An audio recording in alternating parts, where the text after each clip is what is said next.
सबको जय मसीह की। हमारा आज का विषय है आराधना बंधनों को तोड़कर विजय देती है। भाइयों और बहनों, हमारे जीवन में कोई भी बंधन हो, ये बंधन बीमारी का हो सकता है, दुष्ट आत्मा का हो सकता है, कर्जे का हो सकता है। हम किसी भी बंधन में हो, हम आराधना से बंधनों को तोड़कर विजय पा सकते हैं। आराधना हमारे आत्मिक संसार में बदलाव करने का एक जरिया है। जब हम आराधना करते हैं तो हमारे आत्मिक संसार में बड़ा बदलाव आता है, जो धीरे धीरे शारीरिक बदलाव में भी नज़र आना शुरू हो जाता है। आराधना से हर बुरा प्रभाव दूर हो जाता है। जैसे कि हम पहला शमूएल उसकी 16 की 23 आयत पढ़ते हैं तो वहाँ लिखा है, और जब जब परमेश्वर की ओर से वह आत्मा शाऊल पर चढ़ता था, तब तब दाऊद वीणा लेकर बजाता और शाऊल चैन पाकर अच्छा हो जाता था और वह दुष्ट आत्मा उसमें से हट जाता था। इस वचन में हम देखते हैं कि आराधना में इतनी शक्ति है कि वो हमारे जीवन से दुष्ट आत्मा को दूर भगा देती है। अगर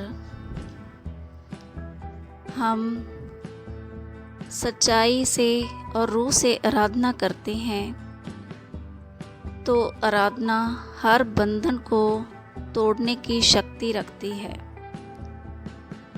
जैसे कि जब हम प्रेरितों के काम 16 की 25 और 26 आयत पढ़ते हैं तो वहाँ लिखा है, आधी रात के लगभग पौलुस और सीलास प्रार्थना करते हुए परमेश्वर के भजन गा रहे थे और कैदी उनको सुन रहे थे कि इतने में अचानक एक बड़ा भूकंप हुआ, यहाँ तक कि बंदी गृह की नींव हिल गई और तुरंत सब द्वार खुल गए और सबके बंधन खुल गए। इस वचन में हम देखते हैं पौलुस और सीलास की आराधना से बंदी गृह की नींहें हिल गई और उनके बंधन खुल गए, और साथ ही जो और कैदी थे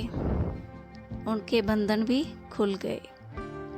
हम निश्चय रूप से कह सकते हैं कि आराधना में हर बंधन को तोड़ने की शक्ति है। भाइयों और बहनों, अगर आपके जीवन में भी कोई बंधन है तो प्रभु आज आपके जीवन में से हर बंधन खोल रहे हैं। वो बंधन आपकी बीमारी का हो सकता है, गरीबी का हो सकता है, दुष्ट आत्मा का हो सकता है। प्रभु यीशु के नाम से आज आप के जीवन से हर बंधन टूट चुका है। आमीन आमीन।